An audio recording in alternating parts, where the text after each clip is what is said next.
تو آج اس قرآن مجید فرقان حمید کی سورہ البقرہ کی آیت نمبر 261 کے اندر جو ہم آغاز کر رہے ہیں، یہاں سے اللہ رب العزت نے انفاق فی سبیل اللہ کا موضوع شروع کیا ہے۔ انفاق فی سبیل اللہ کا مطلب ہوتا ہے اللہ کی راہ کے اندر خرچ کرنا، اللہ کی راہ کے اندر اپنا پیارا مال خرچ کرنا۔ اور یہ بات ذہن میں رکھ لیں، جب انفاق فی سبیل اللہ کا لفظ استعمال ہوتا ہے تو عمومی طور پر ہمارے ذہن میں یہی خیال آتا ہے کہ اللہ کی راہ کے اندر مال خرچ کرنا اس سے مراد ہے، لیکن سورہ البقرہ کا پہلا جو رکوع ہے جس کے اندر فرمایا گیا وَمِمَّا رَزَقْنَاهُمْ يُنْفِقُونَ کہ ہم نے جس کو جو رزق دیا ہے اس میں سے وہ خرچ کرتا ہے، تو مطلب یہ ہوا کہ اس رزق سے مراد فقط یہ پیسہ، یہ دولت، یہ کھانے پینے کی چیزیں نہیں، بلکہ رزق سے مراد ہر وہ چیز ہے جو اللہ رب العزت نے کسی بھی بندے کو وافر حصے میں عطا کی ہے۔ کوئی علم والا ہے، اس کو اللہ نے علم دیا ہے تو اس کے لیے علم رزق ہے۔ کوئی بندہ طاقتور ہے جسمانی طور پر تو اس کے لیے جسمانی طاقت جو ہے وہ اس کے لیے رزق ہے۔ ایک بندہ سرمایہ دار ہے، مال دولت والا ہے، اس کے بعد جو مال اور دولت ہے وہ اس کے لیے رزق ہے۔ ایک بندہ اس کو اللہ نے عقل دی ہے، سمجھ دی ہے، سینسبلٹی بہت ہے، شعور بہت زیادہ ہے، جو بات کرتا ہے بڑی لاجواب کرتا ہے، جو فیصلہ کرتا ہے بڑا معاملہ فہم کرتا ہے، ایسے بندے کی وہ عقل، اس کا وہ دماغ، اس کی وہ صلاحیت وہ اللہ کی طرف سے عطا کیا ہوا رزق ہے۔ اس لیے عمومی طور پر ہم رزق سے مراد یہی سمجھتے ہیں کہ بس یہ کھانا پینا اور ہمارے کھانے پینے کی اشیاء جو یہ رزق ہے، نہیں، بلکہ ہر وہ چیز جو عام لوگوں میں کم ہے، کسی ایک بندے کو اللہ نے زیادہ ودیت کر دی، زیادہ عطا کر دی، اس کے لیے وہی رزق ہے۔ تو جب انفاق فی سبیل اللہ کہا جاتا ہے پھر اس کا مطلب ہوتا ہے کہ ہر وہ چیز جو کسی بھی بندے کے اندر وافر مقدار میں پائی جاتی ہے اور دوسرے لوگوں کے اندر وہ کم ہے، وہ بندہ جب اس چیز کو تقسیم کرتا ہے، لوگوں میں بانٹتا ہے تو اس کا مطلب یہ ہے کہ وہ انفاق فی سبیل اللہ کر رہا ہے، وہ اللہ کے راستے کے اندر وہ چیز جو اللہ نے اس کو عطا کی ہے وہ اس کو بانٹ رہا ہے۔ یہاں پر اللہ تعالیٰ نے انفاق فی سبیل اللہ کا موضوع شروع کیا ہے اور بڑی خوبصورت اللہ تعالیٰ نے یہ ترتیب رکھی ہے اور بڑا ہی پیارا اللہ تعالیٰ نے یہ ایک مضمون جو ہے وہ پیش کیا ہے۔ اس کی چند آیات ہیں، اس کو انشاءاللہ تعالیٰ ہم سمجھنے کی کوشش کریں گے۔ دوبارہ بسم اللہ الرحمن الرحیم مثل الذین ينفقون اموالهم فی سبیل اللہ کہ ان لوگوں کی مثال جو اللہ کی راہ کے اندر اپنا مال خرچ کرتے ہیں۔ اب یہاں پر مال کا تذکرہ ہوا ہے، جو اپنا مال خرچ کرتے ہیں فی سبیل اللہ، اللہ کی راہ کے اندر، اللہ کے راستے کے اندر، فرمایا کمثل حبۃ انبتت سبع سنابل، فرمایا کہ ان لوگوں کی مثال اس دانے جیسی ہے، حبۃ انبتت، اس کی مثال اس دانے کی جیسی ہے کہ جو دانا انبتت سبع سنابل، کہ جس کو زمین کے اندر جب بویا جاتا ہے تو وہ دانا ایک ہوتا ہے، لیکن جب وہ زمین کے اندر بو دیا جاتا ہے، جب وہ دوبارہ اپنی بال نکالتا ہے، اپنا پودا بن کر وہ نکلتا ہے، تو فرمایا کہ سبع سنابل، پھر وہ ایک دانہ تھا لیکن اس نے 7 بالیاں اپنے ایک دانے میں سے نکالی ہیں۔ اب ذرا اس کو سمجھنے کی کوشش کریں کہ دانہ ایک تھا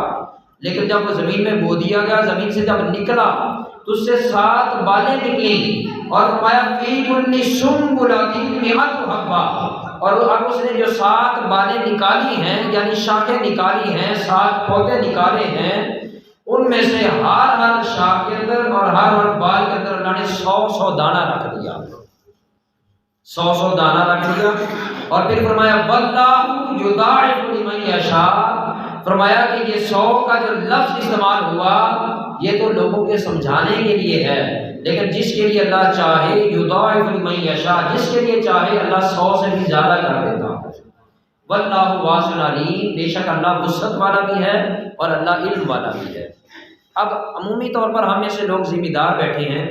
آپ بخوبی اس بات کو سمجھ گئے ہوں گے کہ جب بندہ گندم کا بیج لگاتا ہے، گندم کی فصل بیچتا ہے، دانہ گندم کا ایک ہوتا ہے، زمین میں بو دیا جاتا ہے، جب وہ نکلتا ہے تو اللہ کا قرآن کہتا ہے کہ وہ 7 بالیں لے کر نکلا،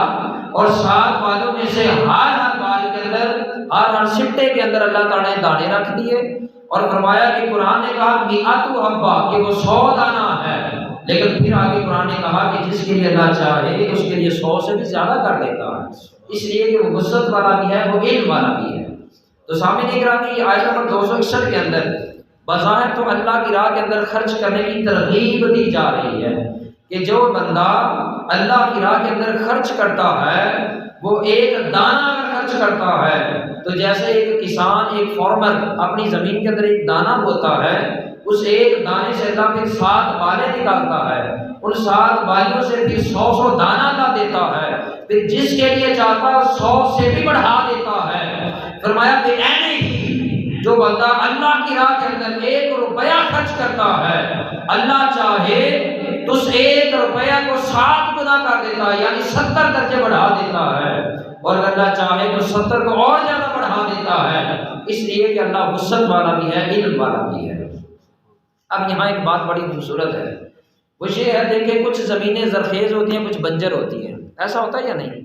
اچھا، جو زمین زرخیز ہوتی ہے اس کے اندر جو فصل بیج دی جاتی ہے، بو دی جاتی ہے،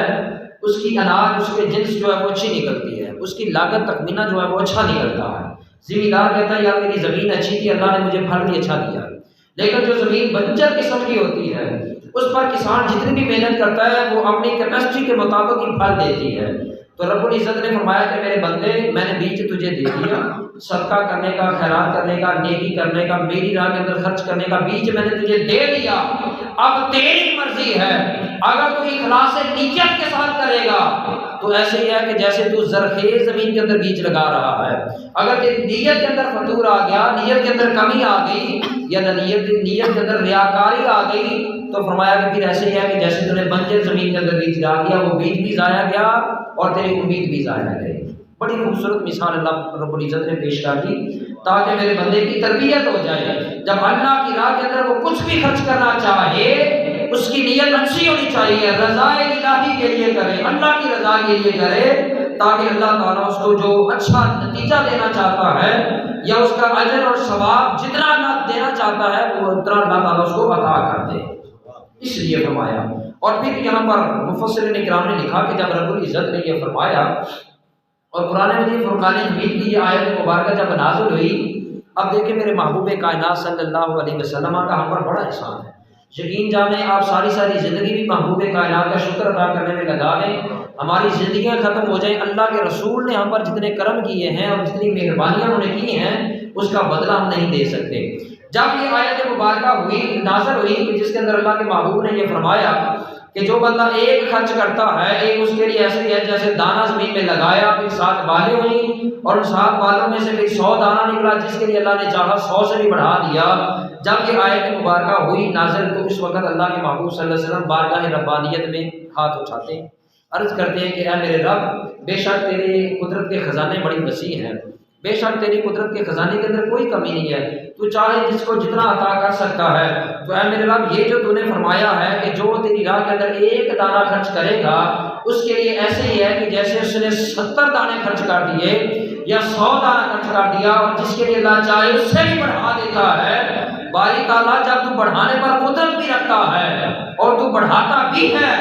تو رسول اللہ صلی اللہ علیہ وسلم نے پھر کیا دعا کی؟ اللہ کے محبوب صلی اللہ علیہ وسلم نے ہاتھ اٹھا لیے اور ہاتھ اٹھا کر کہا ربی زد امتی، ربی زد امتی، ربی زد امتی، اے میرے رب یہ جو تو فرماتا ہے کہ میں 1 دانے کی بجائے 60 یا 70 یا 100 دیتا ہوں، اے میرے رب میرا جی یہ چاہتا ہے کہ میری امت کے لیے تو اس سے بھی زیادہ بڑھا دے۔ اونچی بات سے کہنا عثمان، میری امت کے لیے اس سے بھی زیادہ بڑھا دے۔ جب فرمایا عرض کی ربی زد امتی، اے میرے رب میری امت کے لیے اور زیادہ بڑھا دے، تو اللہ کا قرآن بھی جواب دیتا ہے من ذا الذی یقرض اللہ قرضا حسنا، جس نے جتنی اچھی نیت کے ساتھ، اچھے ارادے کے ساتھ، اخلاص کے ساتھ اور رب کی رضا کی خاطر جس میرے نبی کے امتی نے رب کی راہ کے اندر خرچ کر دیا، تو رب نے فرمایا کہ میرے نبی اگر تو یہ دعا کرتا ہے کہ میری امت کے لیے اور بڑھا دے، تو رب العزت نے فرمایا فَيُضَاعِفَهُ لَهُ أَضْعَافًا كَثِيرًا، اس کو ہم نے کثیر تعداد کے اندر بڑھا دیا، کثیر تعداد میں بڑھا دیا۔ اے محبوب تیری خواہش ہے تو ہم نے بڑھا دیا۔ اب جب اللہ نے یہ فرما دیا کہ میرے محبوب ہم نے بڑھا دیا، قربان جب میرے محبوب صلی اللہ علیہ وسلم کا دل پھر بھی نہ بھرا، آقا کا دل پھر بھی نہ بھرا، جب رب نے یہ فرما دیا نا کہ ہم نے بڑھا دیا، کثیر کر دیا، تو میرے اور آپ کے تاجدار کا دل پھر بھی نہ بھرا، پھر لب مصطفیٰ کو جنبش ہوئی، آقا کائنات صلی اللہ علیہ وسلم کے وہ لب مبارک جو تھے پھر بارگاہ ربانیت کے اندر گویا ہوئے، ملتجی ہوئے، التجا کرنے لگے، دعا کرنے لگے، ربی زد امتی، اے میرے رب تیرا خزانہ بہت وسیع ہے، ابھی بھی محمد کا دن نہیں بھرا، اور زیادہ بڑھا دے، اور زیادہ بڑھا دے۔ جب اور زیادہ کی دعا کی، اب سنیے، پہلے کہا تھا جو ایک خرچ کرے گا 70 ملیں گے، 100 کے برابر ملیں گے، یا جس کے لیے چاہے گا اللہ بڑھا دے گا۔ محبوب کائنات نے دعا کی تو رب نے فرمایا فَيُضَاعِفَهُ لَهُ أَضْعَافًا كَثِيرًا، بس بڑھا دیا، کثیر کر دیا۔ پھر میرے مصطفیٰ کا دن نہ بھرا، جب پھر دعا کی تو پھر اللہ تعالیٰ نے کیا فرمایا؟ فرمایا إِنَّمَا يُوَفَّى الصَّابِرُونَ أَجْرَهُم بِغَيْرِ حساب۔ اے محبوب، ہم نے پھر تیری دعا قبول کر لی، اب تیرا امتی ایک دانہ خرچ کرے گا تو اب کوئی مقدار نہیں رہی، نہ 70 رہے، نہ 100 رہے، نہ 700 رہے۔ فرمایا کہ بغیر حساب، اب بغیر حساب اس کو دیا جائے گا، بغیر حساب کے دیا جائے گا۔ اب سامعین گرامی ذرا توجہ کیجئے، کیا یہ میرے محبوب کا ہم پر احسان نہیں ہے؟ اگر محبوب اللہ کے حضور یہ دعا نہ کرتے تو ذرا بتائیے ہم میں سے کوئی اتنی اہمیت رکھتا ہے کہ اس کے خرچ کرنے کی وجہ سے پوری امت کا اجر بڑھ جاتا یا ثواب بڑھ جاتا؟ قطعاً نہ تھا۔ یہ میرے محبوب کا ہم پر احسان ہے، اس محبوب کائنات نے ہم پر احسان کیا تو رب العزت نے فرمایا کہ اب اے محبوب تیرے امتی کو جو دیا جائے گا بغیر حساب، بغیر حساب کے دیا جائے گا، کوئی ناپ نہیں، کوئی تول نہیں، کوئی پیمانہ نہیں، بس شرط ایک ہے، جس کا اخلاص جتنا زیادہ ہوگا، جس کی نیت اچھی جتنی زیادہ ہوگی، اور رب کی رضا جس کے دل کے اندر جتنی زیادہ ہوگی، اس کو بغیر حساب کے اتنا ہی جنا دیا جائے گا۔